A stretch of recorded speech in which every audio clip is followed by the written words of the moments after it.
De vuelta en vía pública y nos tiene especialmente sensibilizado en estos días lo que ocurre en los Estados Unidos, ¿cierto? ¿Y qué es lo que nos sensibiliza de allí? Que hay un grupo que tiene desventajas respecto del total de su país, que es un grupo que tradicionalmente, por cientos de años, tiene más desventajas, más problemas sociales, sufre más violencia, tiene menos oportunidades. Y en Chile tenemos un problema que uno podría hacer una analogía. Nos acordamos con lo que le pasó a esta población, a esta comunidad negra en Estados Unidos. Sin duda nos recordó lo que pasa, por ejemplo, en sectores de nuestro país donde hay poblaciones de grupos mapuches, por ejemplo.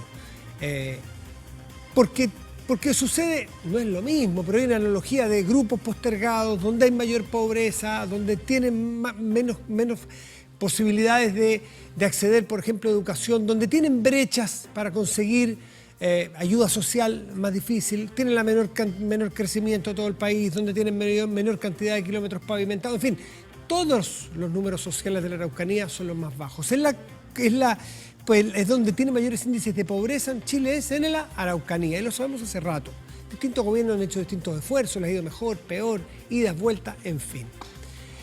Pero si además a ese factor le ponemos la educación, y a eso le ponemos la educación temprana, y educación temprana en zonas rurales sin clases, usted me dirá qué difícil puede ser ese cometido. ¿Cómo hacerlo con niños de esas colectividades, de esas comunidades mapuches, por ejemplo, en ruralidad, en la comuna más pobre, en pandemia y en periodo de aprendizaje de leer, por ejemplo? Bueno, tremendo el daño que puede quedar, además, para siempre un niño que no puede aprender a leer bien. Hay una institución que es la Educa Araucanía, de la Fundación Educa Araucanía, que está a cargo de un proyecto que es muy lindo ahí en Cunco. Y vamos a conversar justamente con su directora académica, Rosita Puga. Rosita, gracias por recibirnos. ¿Estás ahí?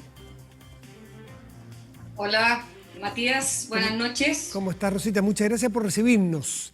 Y muchas gracias por invitarme. Bueno, supimos ayer de este caso, sabemos la realidad de la Araucanía, pero este caso particular, de este esfuerzo que se está haciendo, y cuando supimos que había una niña, particularmente niños, una generación de niños que estaba intentando aprender a leer con su profesora a la distancia, porque no está yendo, la verdad que nos conmueve y queremos conocer un poco la realidad y luego vamos a mostrar un testimonio. Pero antes, cuéntanos, ¿qué están viviendo ustedes ahí? Bueno, Lo que estamos viviendo es lo que está viviendo un poco todo el país, por supuesto, pero también con la connotación de estar tratando de hacer educación en un contexto que es difícil, por lo mismo que tú estabas contando y por el hecho de que no tenemos ningún medio, como tiene una gran parte del país, de comunicarnos con los niños de una manera que no sea la directa a través de materiales y celular. Es la única forma que tenemos nosotros de contactarnos con los niños, porque la conectividad es bajísima, el acceso a computadores es bajísimo, tanto en toda la ruralidad en Chile, pero en el caso de la Araucanía es aún peor, un 27,4% de acceso a computadores, y para qué decir lo que es la conectividad, ¿no es cierto? Así que el esfuerzo que nosotros estamos haciendo es tratar justamente de poder tener primero contacto con nuestros niños. Lo primero que nos interesa es llegar a la casa de forma virtual, o remota más bien, no virtual, remota, pero llegar a la casa, preocuparnos de la salud mental, primero que nada, de toda la familia y de los niños en particular, y luego tratar de educar, Claro. tratar de que los niños, como bien dices tú, no pierdan,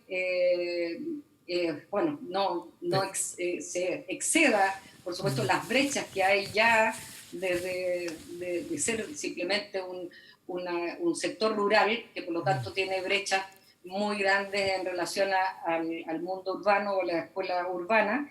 Y lo que estamos tratando de hacer es por supuesto, que llegar cerca a los niños y poder producir, en este caso, por ejemplo, la lectura, que Claro. es la lectura inicial, que tú sabes Eso. que el primero básico es elemental, muy importante, y que es muy difícil de hacer sin sin una forma presencial. O sea, aprender a leer, enseñarle a leer a un niño de primero básico, no, de manera no presencial, es muy difícil, más no imposible. Mire Así usted, es. mira, Rosita, veamos a Alexandra Castillo, primero básico, Escuela Rural San Francisco Cunco Chico, mire. Contar un cuento. La deliciosa música del arpa.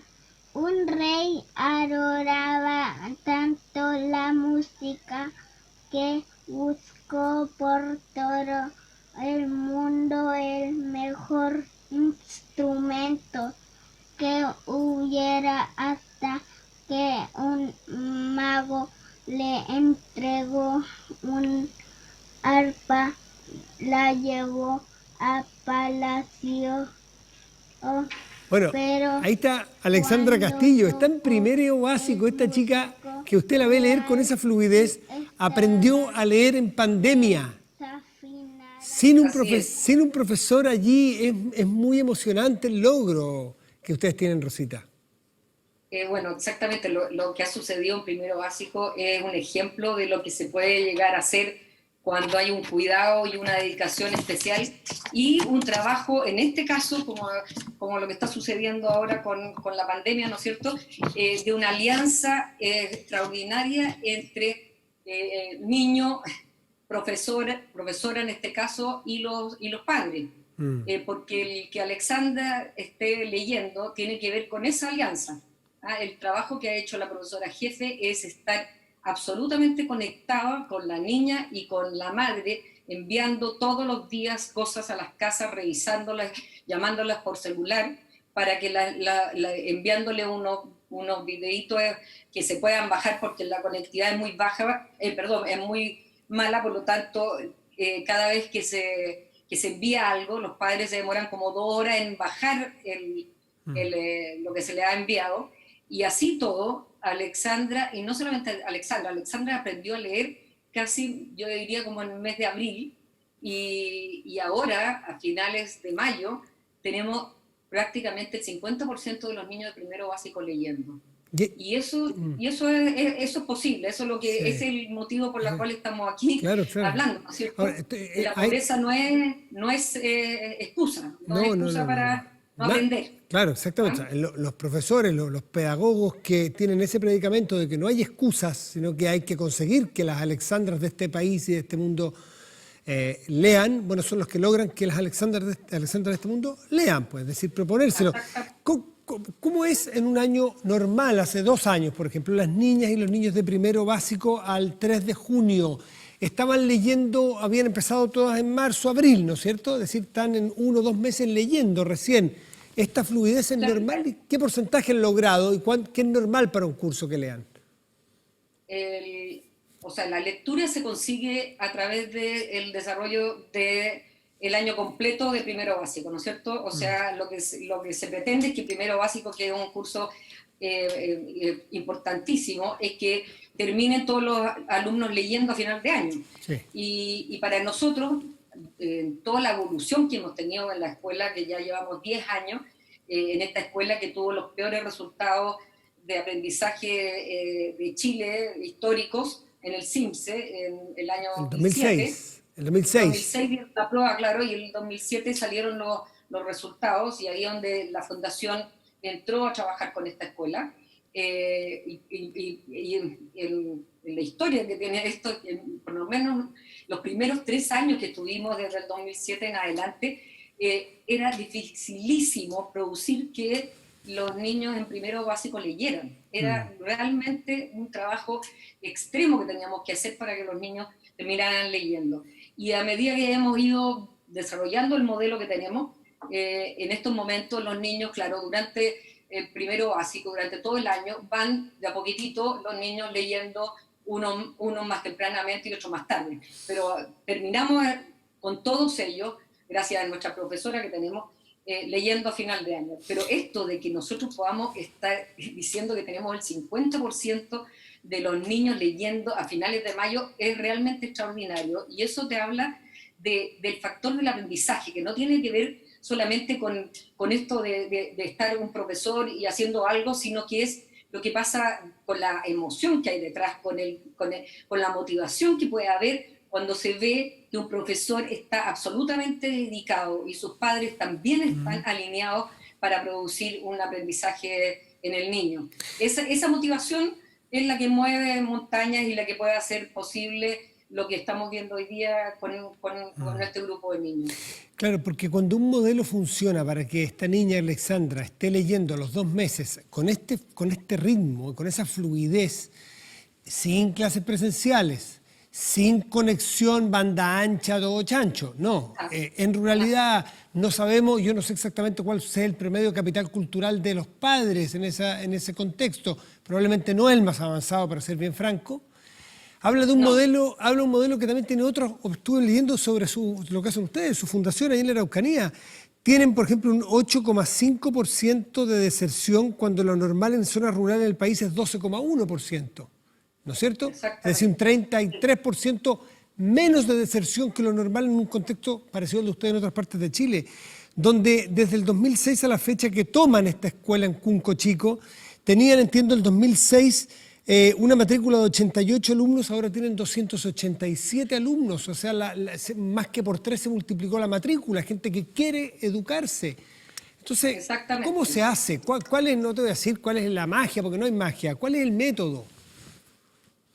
El método que tenemos, bueno, es un modelo más que un método. Eso, es un modelo que tiene muchos métodos adentro y los métodos tienen que ver con las cosas que realmente permiten a los niños aprender. O sea, los métodos que elegimos son elegidos en el sentido de que a nuestros niños, no cualquiera a lo mejor, pero mirando a nuestros niños en su contexto y sus necesidades y sus trabas, utilizamos los métodos que sabemos que van a producir aprendizaje. Eso como método. Tenemos método Singapur en matemática. ¿Por qué? Porque tiene que ver cómo aprenden las personas, porque tiene que ver con el desarrollo del cerebro y por lo tanto utilizamos esa metodología que nos ha ido muy bien. Tenemos, no sé si está al tanto, que nosotros tenemos sala cuna, desde sala cuna hasta octavo básico tenemos niños y por lo tanto en los más pequeños estamos haciendo un trabajo tipo Montessori con los niños, porque sabemos que la metodología Montessori desarrolla todos los elementos que nosotros hemos reconocido ya que son parte de un desarrollo cerebral potente, poderoso, en todas las dimensiones de lo que requiere desarrollar un cerebro humano. Y así hemos ido tomando distintas cosas que nos permitan responder a las necesidades de ese contexto, ¿me entienden? Cuando uno llega ahí, uno ve qué es lo que necesitan esos niños, cuáles son las trabas, porque un niño, cualquiera que sea, en cualquier lugar, cualquier etnia o índice socioeconómico, tiene un potencial extraordinario, nacen todos los niños iguales, y son los contextos los que determinan, por lo tanto, lo que uno tiene que hacer cuando llega a cualquier contexto es decir, ¿qué es lo que está trabando a este niño que tiene ese potencial tan extraordinario? ¿Qué le está impidiendo aprender? Porque es la genialidad de ellos, lo extraordinario que son los niños, lo que nos ha permitido hacer que Alexandra lea. No somos nosotros lo que estamos haciendo es aplicando la educación que se requiere para que ese potencial se desarrolle y haga lo que está sucediendo, ¿me entiendes? A todo nivel, que es lo que nos ha ido pasando con estos alumnos en todos los niveles, no solamente en los chiquititos de primero básico. Y tiene que ver con también, bueno, hay varios elementos que permiten eso. Hay un factor muy, muy importante que nosotros hemos esto que cuando yo te digo que vemos cuáles son las trabas, y la primera cosa era el aislamiento. Lo que tratamos de hacer es que, por lo tanto, si están aislados y están alejados de un montón de elementos que son importantes para el aprendizaje, se los traemos entonces. Hay que traerlo y no hay que responder a la naturaleza de ese contexto sin, realmente hacer un esfuerzo enorme. Entiendo que, por ¿Qué ejemplo... significa eso? Sí, por ejemplo, sí. es que tenemos profesores especialistas en todos los niveles. ¿Por qué? Porque justamente el aislamiento cultural, social, nos exige que a los niños reciban una atención mucho más poderosa que lo que a lo mejor recibiría un niño en un ambiente urbano. Claro. ¿Por qué? Porque están mucho más alejados. Por lo tanto, el profesor es especialista. Tenemos seguimiento del alumno desde antes que salga de nuestra escuela en octavo.